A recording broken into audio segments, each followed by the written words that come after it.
Assalamualaikum warahmatullahi wabarakatuh. Halo teman-teman semua, gimana kabarnya hari ini? Semoga kita semua baik-baik aja ya di tengah wabah pandemi COVID-19 ini. Perkenalkan, nama saya Sari Devi Enggela, kuliah di Universitas Islam Riau, jurusan psikologi. Sebelumnya saya mengucapkan terima kasih banyak kepada dosen pengampu saya, yaitu Dr. Fitri, ex-PSI, di mana beliau telah memberikan tugas ini guna untuk menambah wawasan saya sendiri. Baiklah teman-teman sekalian, di video kali ini saya akan menyampaikan materi yang berkaitan dengan materi kuliah saya, psikologi organisasi, yaitu tentang motivasi. Sebelum masuk ke dalam pokok pembahasan, saat ini banyak sekali kata motivasi yang beredar di masyarakat. Banyak juga motivator yang sedang naik daun di berbagai media sosial. Contohnya yang kita ketahui yang paling banyak yaitu Instagram, Facebook, dan Twitter. Motivasi sangat dibutuhkan untuk kita lebih bersemangat dan dalam memacu diri kita sendiri. Motivasi itu tidak hanya berbentuk kata-kata, tetapi juga berbentuk dorongan yang kuat yang berada di dalam diri kita. Motivasi biasanya berasal dari harapan untuk mendapatkan sesuatu hasil yang lebih maksimal lagi. Oke, kita masuk ke dalam pokok pembahasan, yaitu apa itu motivasi. Motivasi adalah sebuah dorongan, hasrat ataupun minat yang begitu besar yang berada di dalam diri seseorang untuk mencapai suatu keinginan, cita-cita, dan tujuan tertentu. Jadi, seseorang yang memiliki motivasi akan memberikan dampak yang lebih baik bagi kehidupannya. Karena tingginya motivasi tersebut akan mengubah perilaku untuk mencapai cita-cita dan menjalani hidup yang lebih baik.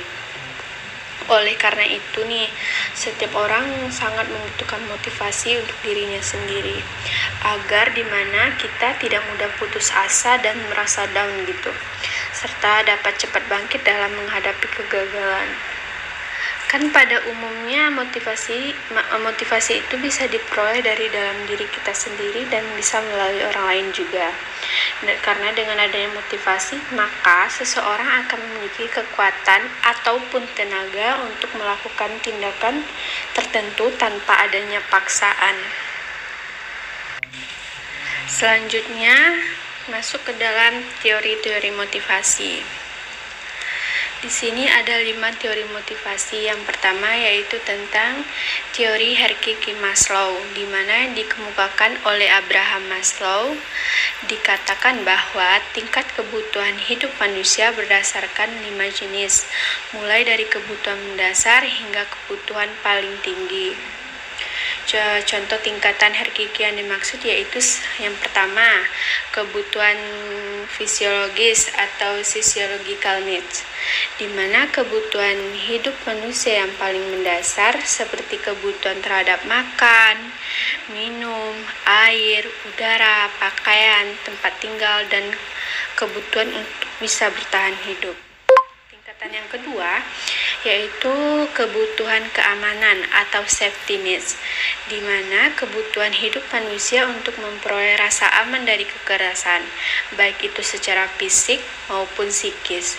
Misalnya nih, kita mau lingkungan tempat tinggal yang bebas dari polusi, perlindungan keselamatan dari bahaya dan ancaman bahaya dari dalam hidupnya.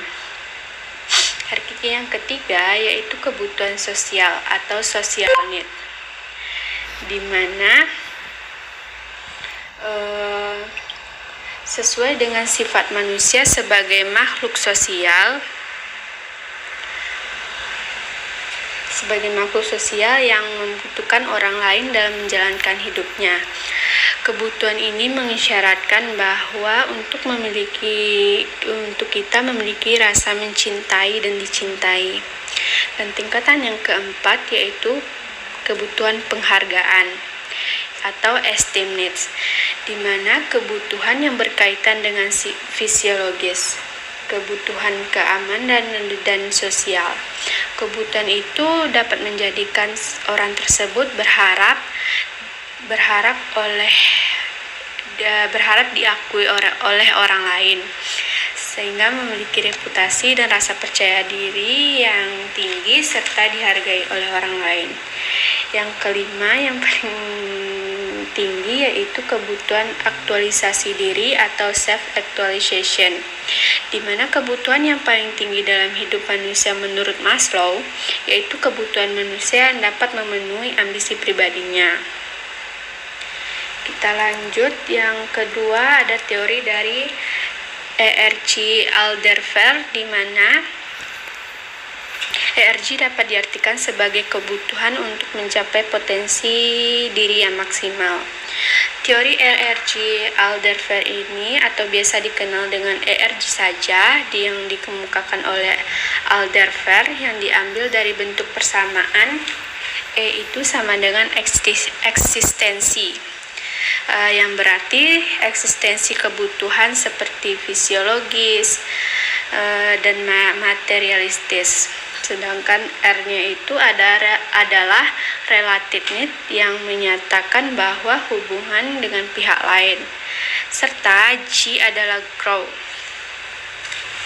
Yang ketiga yaitu teori kebutuhan Max Leland, mengemukakan bahwa pendapatnya dalam teori motivasi ini terbagi dalam 3 jenis. Yang pertama ada kebutuhan prestasi atau yang disebut dengan need for achievement. Yang kedua ada kebutuhan afiliasi atau yang disebut dengan need for affiliation. Dan yang ketiga adalah ada kebutuhan akan kekuasaan, yaitu need for power.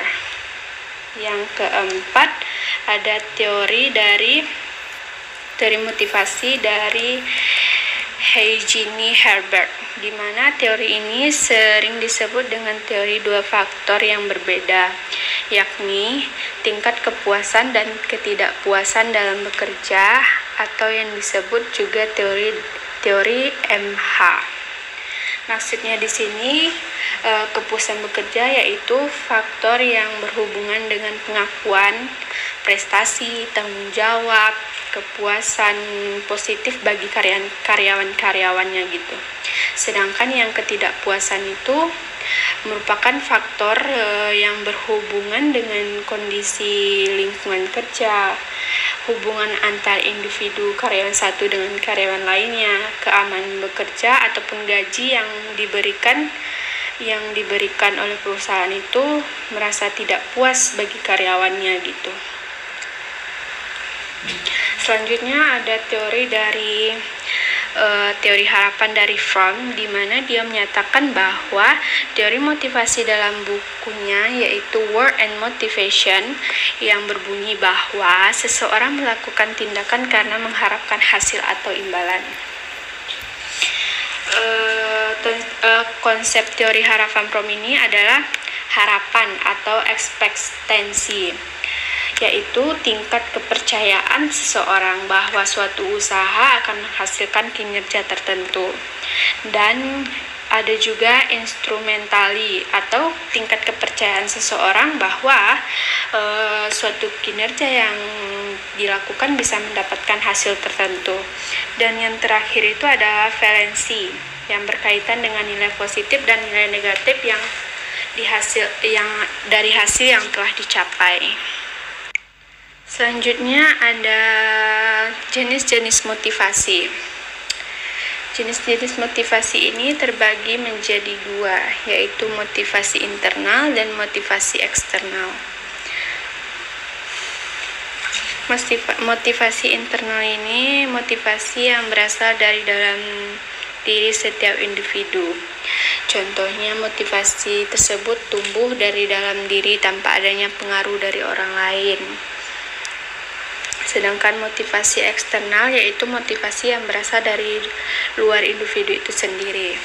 Dalam artian bahwa Motivasi ini timbul akibat adanya rangsangan atau pengaruh dari orang lain maupun hal-hal yang berasal dari luar individu kita sendiri gitu. Yang selanjutnya yaitu tentang faktor yang mempengaruhi motivasi. Selain jenis-jenis motivasi yang tadi, pasti ada juga faktor-faktor yang dapat mempengaruhi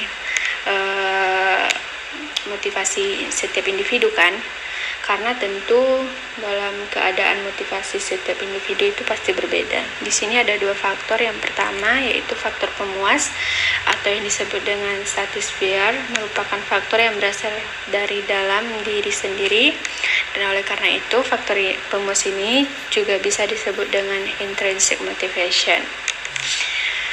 Selanjutnya yang mempengaruhi faktor pemuas yaitu ada achievement, responsibility, dan kepuasan kerja.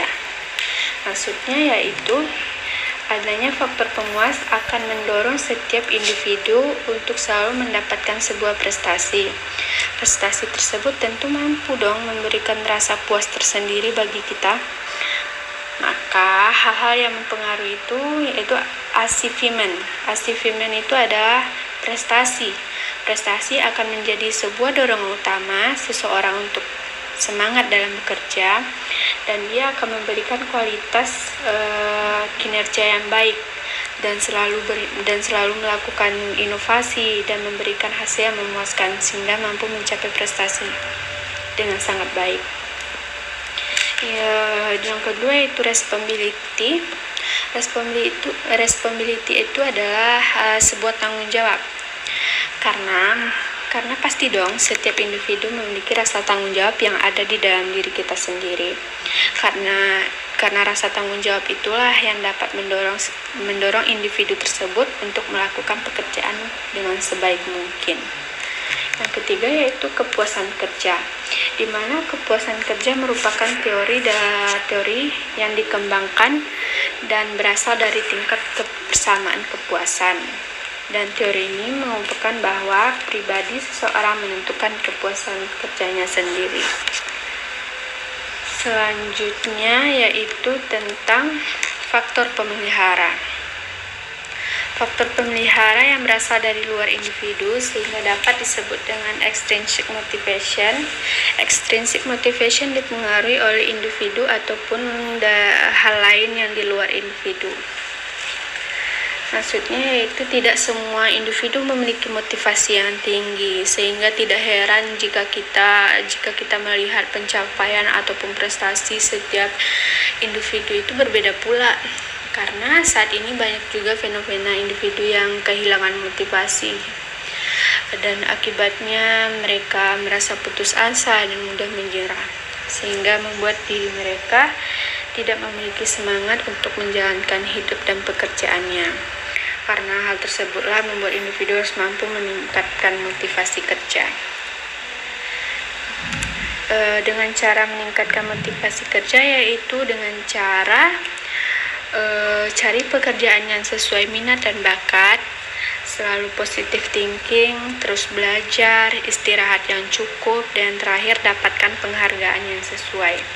Maksudnya di sini yaitu cari pekerjaan sesuai minat dan bakat.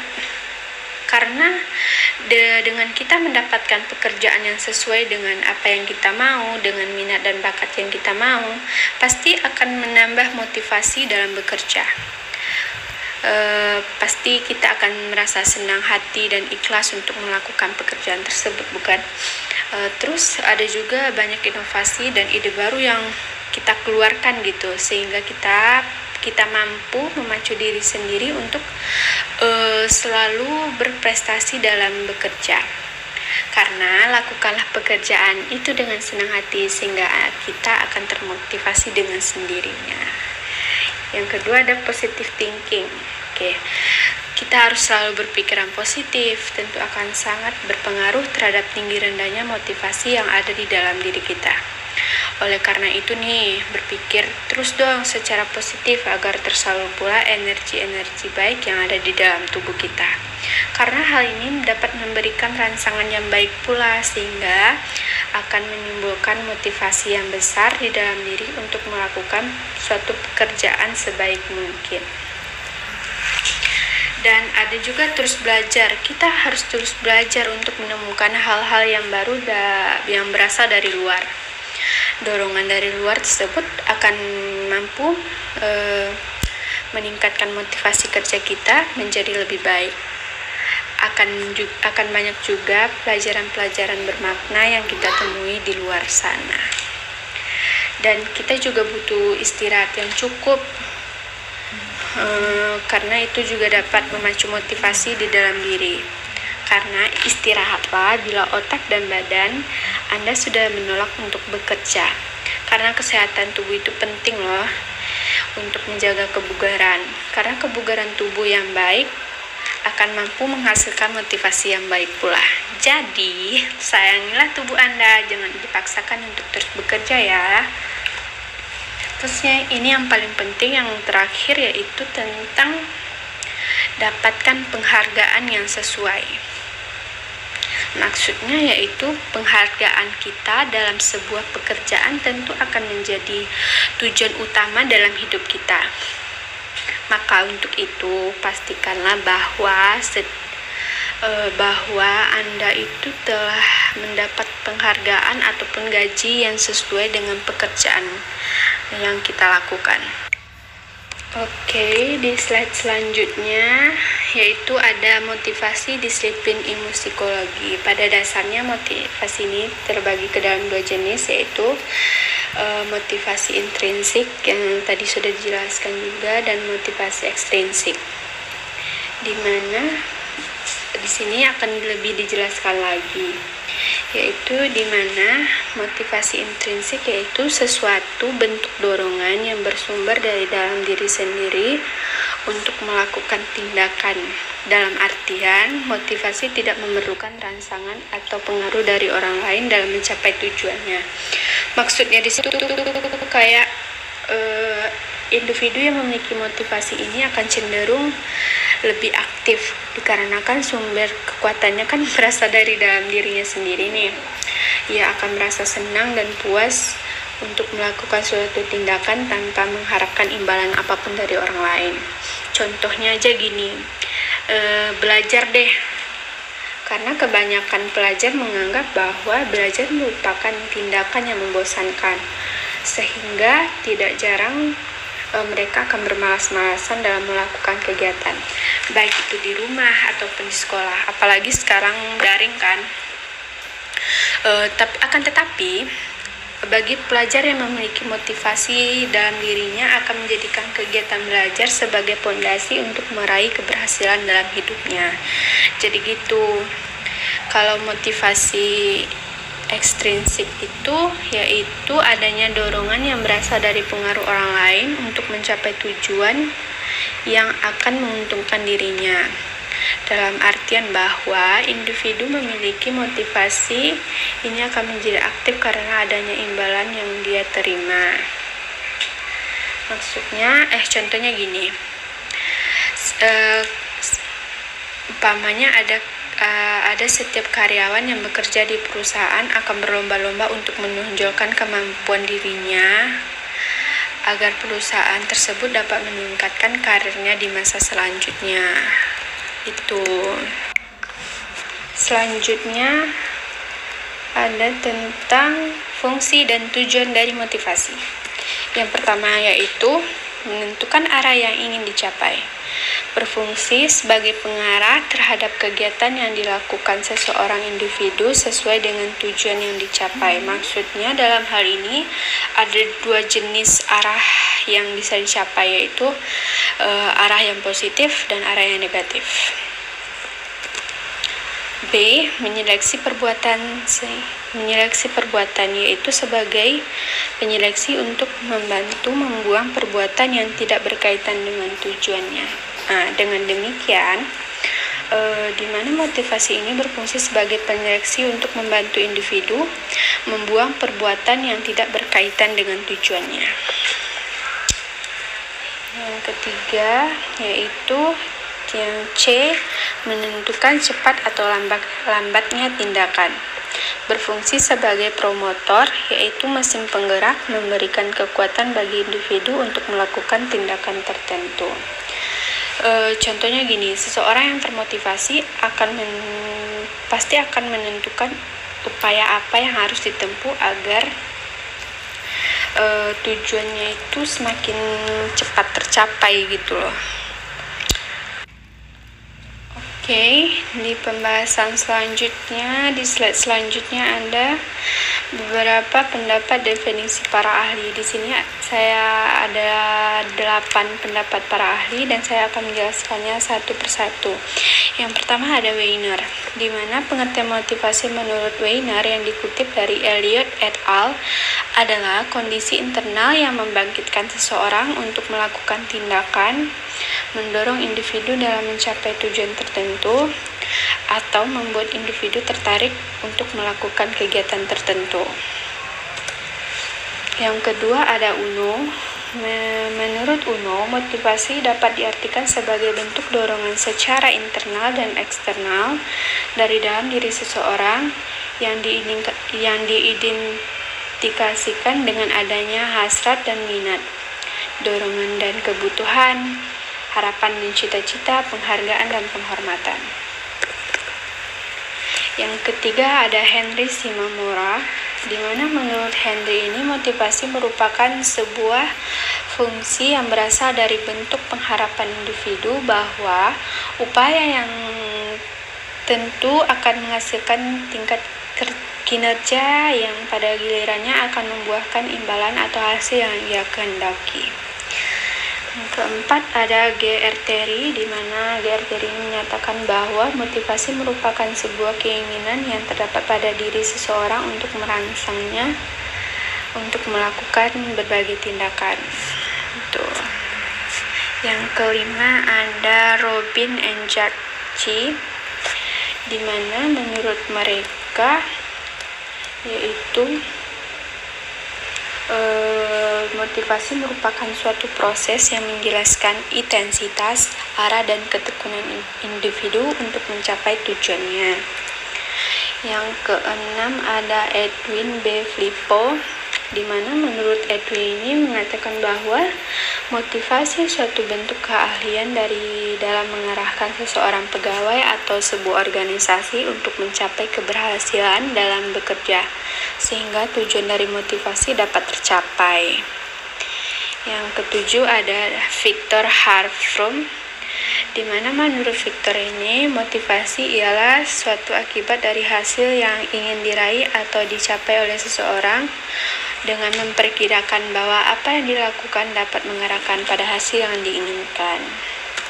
Yang kedelapan yaitu ada Jemarah, di mana Jemarah mendefinisikan motivasi itu sebagai bentuk perubahan energi dari dalam diri seseorang yang ditandai dengan munculnya feeling dan didahului dengan tanggapan terhadap adanya tujuan. Jadi perubahan energi dari dalam diri seseorang itu didefinisikan sebagai suatu aktivitas nyata gitu yang berupa kegiatan fisik, dan seseorang yang mempunyai tujuan tersebut dalam aktivitasnya maka akan mempunyai motivasi yang kuat untuk mencapainya dengan segala upaya yang mereka lakukan. Dan yang terakhir itu ada kesimpulan, di mana kita dapat menyimpulkan bahwa motivasi adalah keadaan individu yang terangsang yang terjadi jika suatu motif telah dihubungkan dengan suatu pengharapan yang sesuai. Sedangkan motif adalah segala daya yang mendorong seseorang untuk melakukan sesuatu. Dari banyaknya pandangan yang berbeda mengenai motivasi, mungkin dikarenakan penggunaan metode yang berbeda, studi tentang berbagai kelompok usia dan jenis kelamin yang berbeda, dan sebagainya. Di mana di sini kita dapat melihat suatu perbuatan atau keinginan yang disadari dan hanya mempunyai satu motivasi, karena bukanlah hal yang biasa, tetapi hal yang tidak biasa. karena di sini kan kayak suatu keinginan yang disadari atau perilaku yang bermotivasi sebagai penyalur untuk tujuan lainnya gitu. Dan apabila tidak terjadi keseimbangan, maka hal tersebut mencerminkan hasil pekerjaan seseorang dengan seseorang yang berhadapan dengan potensinya dan dapat diidentifikasikan sebagai kemampuannya. Jadi, menurut kita di mana motivasi dapat memegang peran yang sangat penting sebagai perantara untuk mentransformasikan kemampuan menjadi hasil yang lebih baik dan hasil pekerjaan maksudnya. Oke teman-teman, mungkin itu aja yang dapat saya sampaikan di video kali ini. Kalau ada penjelasan yang kurang jelas dan ada kesalahan yang salah, mohon dikoreksi ya. Oh iya, semoga kita semua tetap sehat selalu di tengah pandemi COVID-19 ini, dan diharapkan kepada teman-teman untuk stay at home, jangan keluar rumah jika tidak berkepentingan. Kalau memang harus keluar rumah, gunakan masker, selalu sedia hand sanitizer, social distancing, physical distancing. Wassalamualaikum warahmatullahi wabarakatuh.